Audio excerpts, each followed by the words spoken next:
It's time for the Newsmaker Show on AM 1480 WLEA. Here's Brian O'Neill.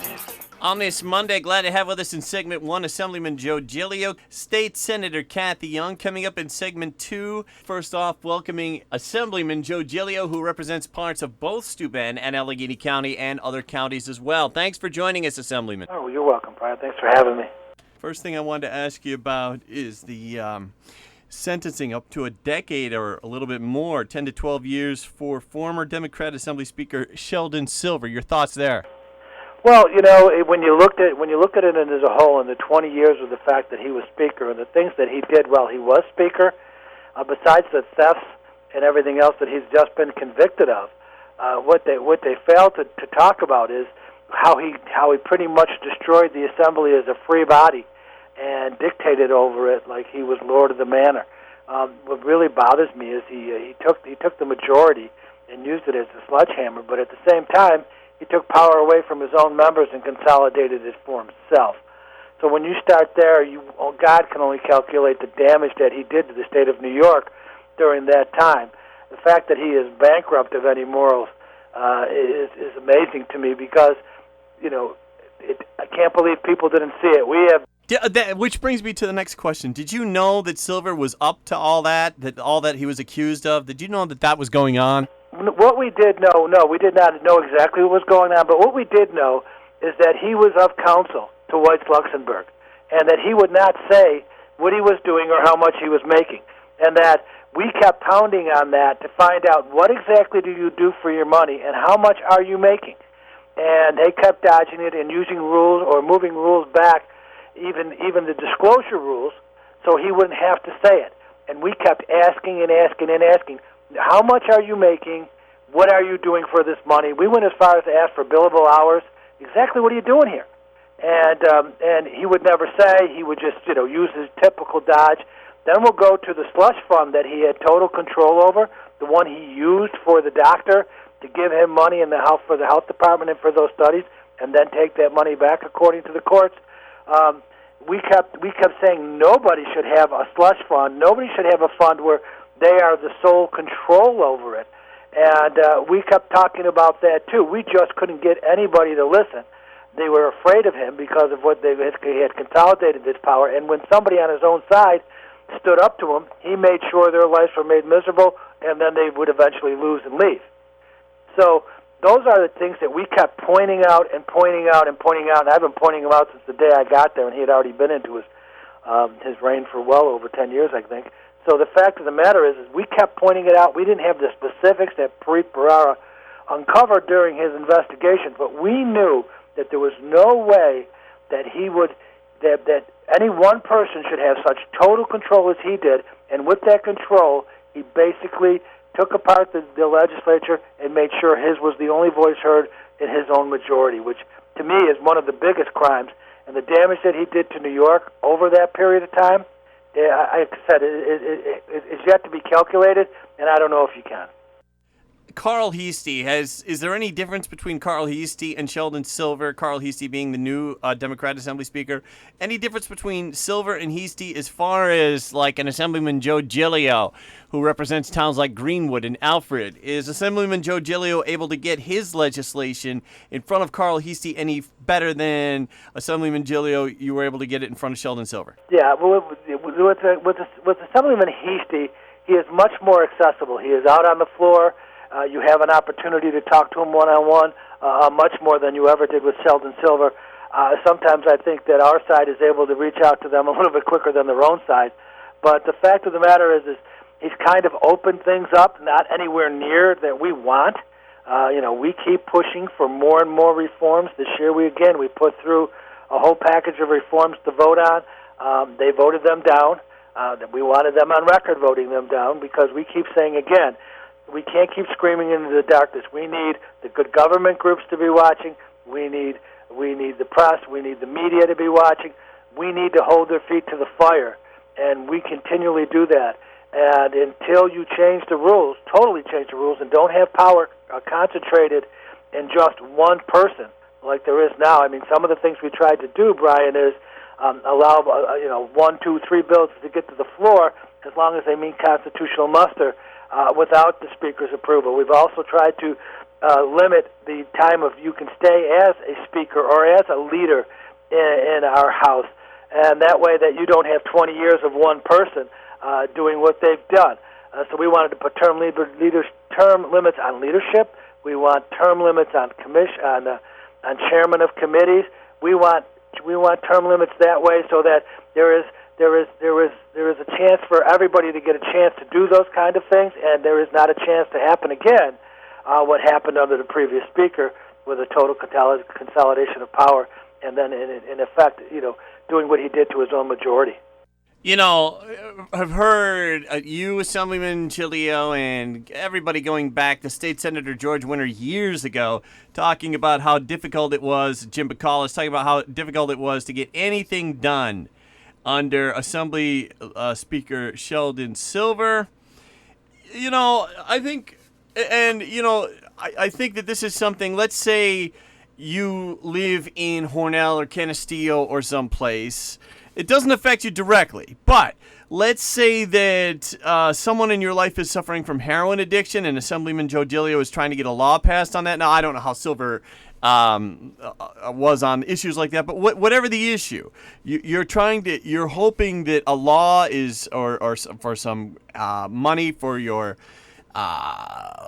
local center on whatever, and you're trying to get something done, and Assemblyman Joe Giglio is running into roadblocks because of a guy like Sheldon Silver. So in a real sense, this sort of Albany bureaucratic red tape resistance can really make life difficult. Well, you're exactly right. The problem is this is not the government our forefathers expected us to be doing. This is not what we inherited from them back from the times of the Revolution till now. There was a time in New York State, and we'll talk specifically about New York State and us in the Assembly, that there were statesmen involved. Statesmen that were governors, statesmen that were in the Senate, statesmen that are in the Assembly. And, that's a generic term, but the fact of the matter is there were people that cared about the whole more than they cared about the part, especially their part. So now what happens is you lost that over the years, especially with that type of consolidation of power. And so now you're not doing what's best for the state of New York or one part of the state of New York. You're doing what's best for the individual. I like to say that downstate, a lot of them are for-profit, and where we're from, we're not-for-profit, and I think we've proved that pretty clearly. So what you need to do is have a government that's open and a representative government like is expected, and transparency and the fact that everybody should be able to see what's going on there on a regular basis, and no one person should ever control the agenda. And that's what we're working towards. So I think we're getting closer. I mean, when I say closer, I think the light's on, nowhere near where we need to be yet, but a lot closer than we were 2 years ago. We're talking with Assemblyman Joe Giglio. Assemblyman, down to a couple of minutes. Prisons, there was a big prison break, and the search actually took part in areas around here in both Allegheny County and Steuben County, Canisteo in Steuben County, and Fillmore in Allegheny County. Assemblyman, what's any new legislation on prisons? Well, what we've done with the prisons is we have now dealt with the executive branch, which obviously institutes the prisons and runs them, and brought forth different ideas about changing. One of the things we had brought forth in 2009, and we brought forth again just recently on the Assembly floor, is a staffing pattern, and we have to do another study to make sure that we have ratios that of inmates to staff, and we have also talked about package rooms where the synthetic drugs are coming in. So what we're talking about basically is that we need to have adequate staffing at our prisons, especially on the midnight trip, because the fact of the matter is they've been running low, and part of the reason you had that escape in the North Country was because that midnight shift was not manned properly. So we have been, that's my opinion. But we have done this. We have pushed forward to try to get more things done for prisons, to look at how they're being run, to make sure that they have enough adequate staffing, and make sure their security is better. And what they call package rooms is where things come in through the mail and stuff. So they're going to need more people there, so we've pushed for funding for those kind of positions to make sure that synthetics and contraband are not coming in through that way. And so what we're looking at is an overall prison system where you've probably, the governor's probably closed too many of them. And although we do have less inmates than we did before, and you'll read that, the fact of the matter is what's left are some of the most heinous criminals ever. And they've, so we have to be very careful. And we've asked them about classification of prisoners, how you can change one from a maximum to a medium and stuff, and then move them around. So what we're really concerned about is to make sure, one, again, they're staffed adequately, and two, the worst of the worst are kept in the maximums. Assemblyman Joe Giglio, we have to leave it there. I want to thank you very much for coming on here in segment 1 of the Newsmaker Show. All right. Thank you so much, Brian. Senator Young in segment 2. Stay with us. Glad to have with us State Senator Kathy Young. Senator Young, thanks for calling in. Thank you so much. It's great to be here. Derek Roby's family was in Albany. The legislation that they are supporting, it would make it so that the Robys don't have to testify every 2 years, but only 5 years if the parole board okays it. Is that correct? That's correct, and it's a great piece of legislation. I spend a lot of time with the family members of murder victims, and they all tell me the same thing, how difficult it is to worry about the killer being released every other year. And that's basically what happens to the Robys. And we've been good friends for many years.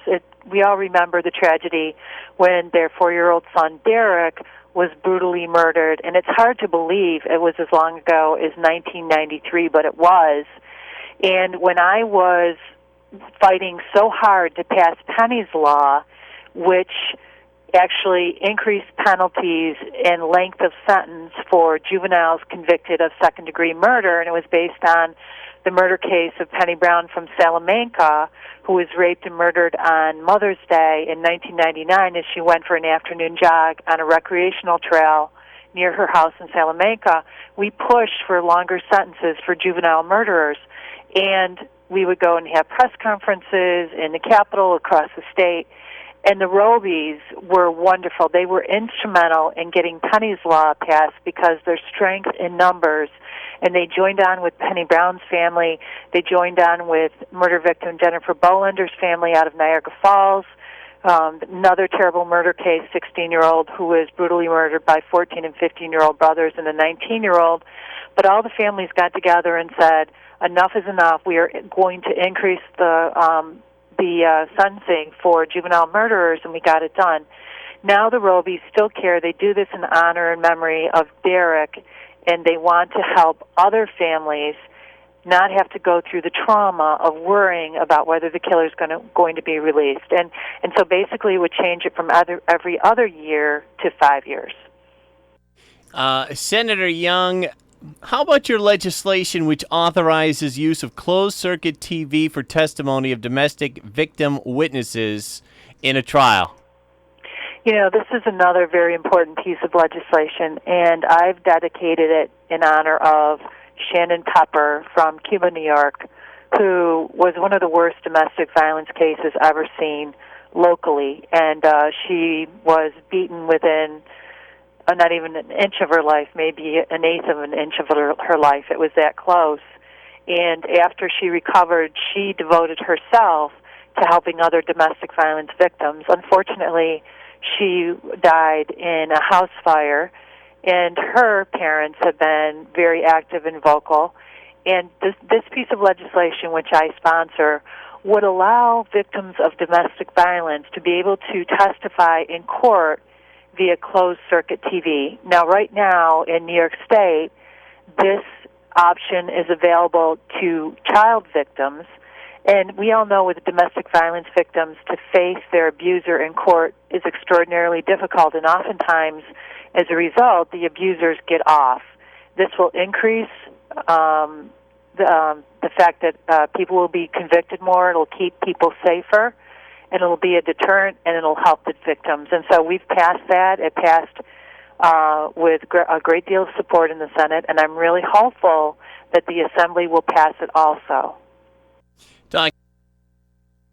Talking with State Senator Kathy Young. Senator Young, on heroin legislation, on the heroin problem in New York State, anything new there? Well, we did pass a great deal of funding in the New York State budget this year, and I'm thrilled about that fact. It is alarming, astonishing, just very, very concerning that we have such a heroin and opioid addiction crisis across New York State. And unfortunately, we see that crisis hitting home right here in the Southern Tier, and we have to take action. The Senate has been leading the way, and I've been serving on a task force on heroin and opioid abuse, and we've traveled across the state to talk to the public, talk to people on the front lines, whether it's families of users, whether it's users themselves, whether it's treatment specialists, whether it's law enforcement, whoever it is. We've been talking to them to get ideas about how to intervene in this crisis. And the Senate already is taking the initiative to pass several pieces of legislation that deal with the problem. And it's everything from access to naloxone, which helps save lives by reviving people who overdose, to increasing public awareness and education, to increasing treatment availability. And really, this has to be a three-pronged approach. It has to be prevention, and it has to be treatment, and we have to go after the dealers who are dealing this poison to people in our communities. And so through this three-pronged approach, we've made some progress, but really we need more funding for treatment and prevention. And that's what happened in the state budget. It was actually the Senate Republicans who led the way. The governor had put forward a proposal in his executive budget to put some funding into the heroin crisis. We said it's not enough, and so we increased it to $166 million, and that will go toward all kinds of prevention and programs for treatment. Look at, if you're on a 90-day supply of a prescription painkiller, the chances are you are going to be addicted by the end of those 90 days, and you will go through withdrawal. And we've seen this overprescribing of prescription drugs over the years for pain medication and so on, and people are getting addicted. And as a result, they've been turning to heroin on the street after their pill supply runs out. So you see that element. We're trying to address that. You also just see people who get involved in heroin. And I tell school children, I was just in Dunkirk Central School recently, for example, and I talked to the kids, the seniors, about the fact that if you take heroin, the chances are likely that you are going to die, and you're going to destroy all of your loved ones in the process, because the families and the loved ones go through such hell when they have to deal with somebody in their family who is addicted. So we're trying to do everything that we can to really halt this, to stop this, to give people treatment. We see that our jail cells across New York State, our county jails, are filled with people who are addicted to drugs. And that's not right. I think we've got to get people the treatment that they need, get them back on their feet, and get them back out in the communities so that they can be productive members of society. Reducing Medicaid waste, fraud, and abuse.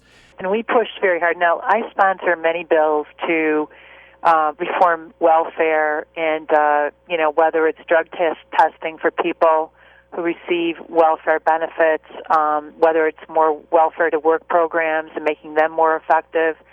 And I hear from my constituents so often that they are frustrated, they're upset because they feel that they see waste, fraud, and abuse in the system, and it's not fair, and they're working hard, and they're paying their taxes, and they're doing everything right, and then they turn around and see that their tax dollars are being squandered by people who are abusing the system.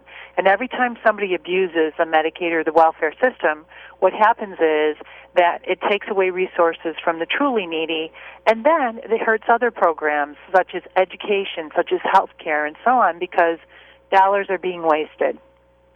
And those tax dollars should be going back into the wallets of our hardworking taxpayers in New York State. We pushed, Senate Republicans pushed very hard to have Medicaid reform in the state budget that was passed, and we have now an integrity and efficiency initiative to achieve new audit recoveries and efficiencies in the Medicaid program, and that will help root out this fraud, waste, and abuse that we see that still happens in New York State. We've heard many horror stories over the years about, for example, there was a dentist who was actually fraudulently collecting millions of dollars in Medicaid payments on patients that didn't exist. It's just the tip of the iceberg. So what we're doing is going after that because we want to have responsible, accountable government in New York State. We want to save the taxpayers money, and we want to make sure that we root out the people who are abusing the system. Talking with State Senator Kathy Young here on the Newsmaker Show on a Monday. Senator Young, the new personal income tax reductions that Senate Republicans got through in the budget, can you tell us about that? Yeah, that was great because it's $4.2 billion in tax relief. We are going to have the lowest personal income tax rate in 70 years in New York State for middle-income earners, and I think that's a great step forward. Not only will it help individuals and families, but it also will help small businesses, small businesses that organize such as S corporations, LLCs, and so on, will receive the benefits. And we had to push very hard to get this tax relief.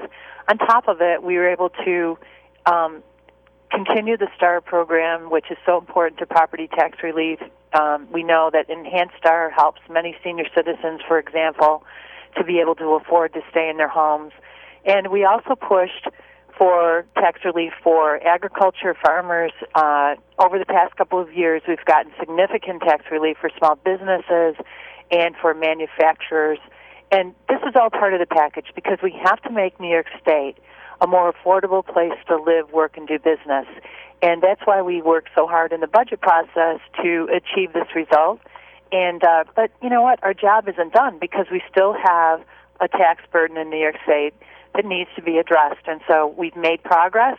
$4.2 billion is great progress, but I'm going to keep pushing on behalf of the hard-working, overburdened taxpayers of New York State to get even more tax relief in the coming months and the next budget also.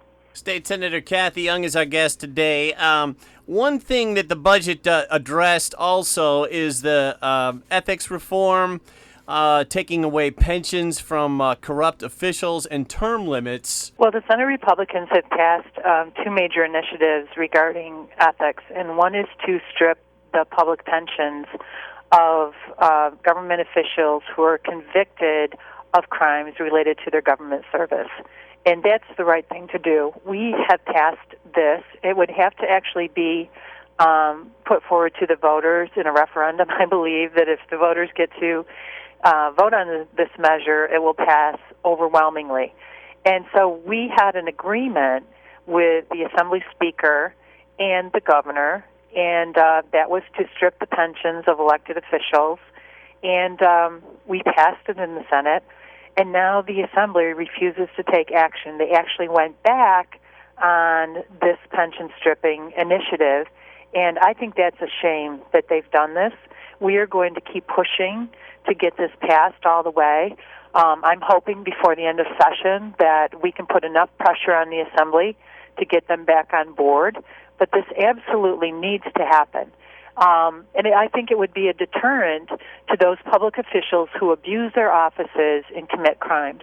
The second thing that the Senate has done is that we have put forward, and we do this voluntarily in the Senate, but we have term limits for leaders. We see the recent case of Assembly Speaker Sheldon Silver, who just was sentenced to 12 years in prison for the crimes that he committed. And he was Assembly Speaker for 19 years. That is far too long for somebody to be in power, because when you're in power that long, you have a tendency to abuse power, and total power corrupts. And what we want to see is that there's a shorter time period for leaders to be in office. Leaders could only be in office for 8 years total, and we also would limit the committee assignments, the committee chair assignments, to 6 years. And that way, you have this turnover, you have new blood, and nobody amasses too much power. And that's really what it's all about. We have been pressuring the Assembly, again, to pass this. I know the Assembly Republicans have brought our initiatives up as amendments. Unfortunately, they've been voted down by the New York City leadership in the Assembly. But we are going to continue to push, and I'm very hopeful, again, by the end of session, we'll get something done on term limits also. State Senator Kathy Young, always great having you on. I had a bunch more questions, but I know you have a meeting coming up, so we'll let you go. Oh, Brian, thank you so much. I always enjoy this opportunity, and I hope all the listeners have a great day. Thank you, Senator Kathy Young. And we heard Assemblyman Joe Giglio in segment 1. I'm Brian O'Neill. ABC is next on AM 1480 WLEA Hornell.